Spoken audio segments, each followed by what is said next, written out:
జ్యోతిషాస్త్రరీత్యా ద్వాదశ రాశుల్లో 5వ రాశి అయినటువంటి సింహరాశి మిత్రులారా, 2026 జూన్ ఈ నెల మీకు మీ పేరు, గౌరవం, నాయకత్వం పెరిగే ఒక అద్భుతమైనటువంటి సమయం. అష్టమ శని నడిచినా గురు భగవానుడు యోగంగా ఉన్నాడు. మీకు యోగ కాలంగా చేసే అవకాశాలు. గ్రహస్థితి ప్రకారం సూర్యుడు బలంగా ఉండడం వల్ల ఆత్మవిశ్వాసం పెరుగుతుంది. కాస్త ఎన్నో రోజులుగా ఆరోగ్యంగా ఇబ్బంది పడ్డారు కదా, అవన్నీ కూడా క్లియర్ అవుతుంది. గురు అనుగ్రహంతో కెరీర్లో కొత్త అవకాశాలు ఉన్నాయి. శని ప్రభావం కారణంగా పని ఒత్తిడి పెరిగే అవకాశాలు ఉన్నాయి. రాహు కేతు వల్ల సోషల్ మీడియా, పబ్లిక్ ఇమేజ్ బలపడుతుంది. ఉద్యోగస్తులకి అధికారులతో మంచి పరిచయాలు ఏర్పడతాయి. ప్రమోషన్ లేదా కొత్త బాధ్యతలు వచ్చే అవకాశాలు చాలా ఉన్నాయి. ప్రభుత్వ, పోలీస్, మేనేజ్మెంట్ రంగాల్లో ఉన్న వాళ్ళకి, డిఫెన్స్ లో ఉన్న వాళ్ళకి అనుకూలమైనటువంటి సమయం. డాక్టర్స్, ఇవన్నీ సర్వీస్ సెక్టార్స్ అన్ని ఉంటారు చూసారా, ఈ చార్టెడ్ అకౌంట్స్, లేకపోతే departments, endowment departments, PW departments, వీళ్ళకి అందరికీ కూడా మంచి అవకాశాలు బాగా ఉన్నాయి. వ్యాపారస్తులకి కొత్త కాంట్రాక్ట్లు వచ్చే అవకాశాలు ఉన్నాయి. కొత్త క్లయింట్లు పెరిగే అవకాశాలు బాగా ఉన్నాయి. మీ యొక్క డెట్స్ అన్ని కూడా క్లియర్ అవుతాయి. భాగస్వామి వ్యాపారాలతో స్వస్థత ఎక్కువ పెరుగుతుంది. ఆర్థిక పరిస్థితి ప్రకారం తీసుకుంటే ఆదాయం పెరిగినా ఖర్చులు కూడా అంతే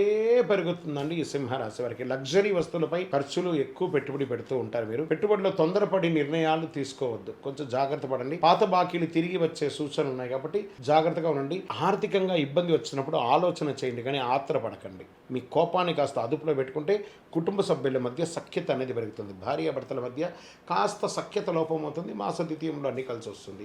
అన్నదమ్ములు, అక్కచెల్లెలు అందరితో కాస్త ప్రేమగా ఉండండి. ఇంకా ప్రేమికులకి ఇదొక డిఫరెంట్ మంత్ అని కూడా చెప్పొచ్చు. ఎందుకంటే కెరీర్ పరంగా బాగున్నప్పుడు ప్రేమికులకు కొంచెం టైం కేటాయించేసరికి మనస్తాపాలు వచ్చే అవకాశాలు కాస్త ఇబ్బందిగా ఉంటుంది. జీవిత భాగస్వామితో ఈగో సమస్యలు రావచ్చు, కాస్త జాగ్రత్తగా ఉండండి. పిల్లల విషయంలో శుభవార్త వినే అవకాశాలు చాలా ఉన్నాయి. ఇంకా విదేశీ చదువు లేదా ఉద్యోగ ప్రయత్నంలో ఉన్న వాళ్ళకి మంచి పురోగతి అని కూడా చెప్పొచ్చు. ఈ నెల వీసా ఇంటర్వ్యూలో అనుకూలం వచ్చే అవకాశాలు బాగా ఉన్నాయి. ఇమిగ్రేషన్ లోకి వెళ్ళేటప్పుడు కాస్త ప్రిపేర్ అవ్వండి. వాళ్ళు ఏం అడుగుతున్నారో ప్రశ్న, అది మాత్రమే సమాధానం చెప్పండి, కానీ మీ వ్యక్తిగతంగా అతిగా ఆలోచించి రిజెక్ట్ చేసుకోకండి. వాళ్ళు అడిగిన ప్రశ్నకు మాత్రమే సమాధానం ఇవ్వాలి. ఇంకా కాంపిటేటివ్ ఎగ్జామ్ కి సిద్ధం అవుతున్న వారికి మంచి అవకాశాలు ఉన్నాయి. ఫోకస్ పెంచండి, బాగా ఫోకస్ పెంచండి. టెక్నాలజీ, ఏ టెక్నాలజీని ఎక్కువ వాడండి, దాని ద్వారా నేర్చుకోండి. ఇంకా రియల్ ఎస్టేట్ రంగం వారికి ప్రాపర్టీ కొనుగోలు లేదా అమ్మకాలలో కాస్త మిశ్రమ ఫలితాలు ఉన్నాయని కూడా చెప్పొచ్చు. నిలిచిపోయిన రిజిస్ట్రేషన్ పనులు నెల ఆఖరికి పూర్తి అయ్యే అవకాశాలు ఎక్కువ కనబడుతున్నాయి. ఇంకా కమర్షియల్ ప్రాపర్టీస్ కి పెట్టుబడులకి అనుకూలమైనటువంటి సమయం ఈ 2026 జూన్ అని కూడా చెప్పొచ్చు. ఇంకా సినిమా రంగం వారికి, టీవీ రంగం వారికి వచ్చేటప్పటికి సినిమా, టీవీ, రాజకీయ ఈ రంగం వాళ్ళకి అందరికీ కూడాను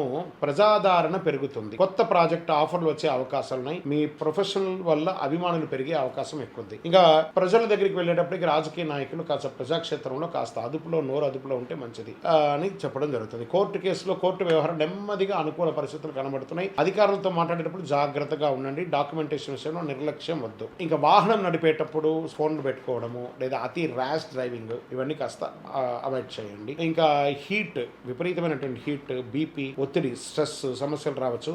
ఉదయం వ్యాయామం కొంచెం ఎక్కువ చేయండి. ఇంకా జలుబు లాంటిది, వేడి వల్ల కూడా జలుబు వస్తుంది కాబట్టి కాస్త జాగ్రత్త వాడండి, మంచిది కూడాను, ఆహారాలని కూడాను. ఇంకా ఈ నెల మీకు అదృష్టం ఇచ్చే రంగులు అని చెప్పొచ్చే గోల్డ్ మరియు ఆరెంజ్ కలర్ మీకు చాలా కలిసి వస్తుంది. ఇప్పుడు నేను వేసుకున్నాను చూస్తారా ఆరెంజ్ కలర్, ఇది మీకు చాలా కలిసి వస్తుంది కూడా చెప్పొచ్చు. అదృష్ట సంఖ్య 1, 5, 9 అని కూడా కలిసవచ్చు. అదృష్ట తేదీలు 1, 10, 19, 28 ఇవన్నీ కూడాను. ఈ నెల అదృష్ట దిక్కు మీకు తూర్పు దిక్కు చాలా మంచిగా ఉంటుంది. ఈ నెల మీరు చేయవలసినటువంటి పరిహారం సూర్యుడికి అర్ఘ్యం మొదలడం, నీళ్లు ఓం సూర్యాయ నమః అని చెప్పడం. ప్రతి ఆదివారం సూర్యనారాయణ స్వామికి జలాభిషేకం చేయడం, ఎరుపు లేదా ఆరెంజ్ పండ్లు, పూలు దానం చేయడం మంచిది. ఉదయం సూర్య నమస్కారాలు చేయడం, అంటే ఈ 12 స్ట్రెస్ ఉంటాయి చూసారా, ఆ 12 స్ట్రెస్ ఉన్నటువంటి సూర్య నమస్కారాన్ని చేయడము. ఓం సూర్యాయ నమః, ఓం ఆదిత్యాయ నమః అని చెప్పి 108 సార్లు ప్రతిరోజు చెప్పండి. అన్ని రకాలైనటువంటి ఫలితాలు పొందుతారు. విజయోస్తు.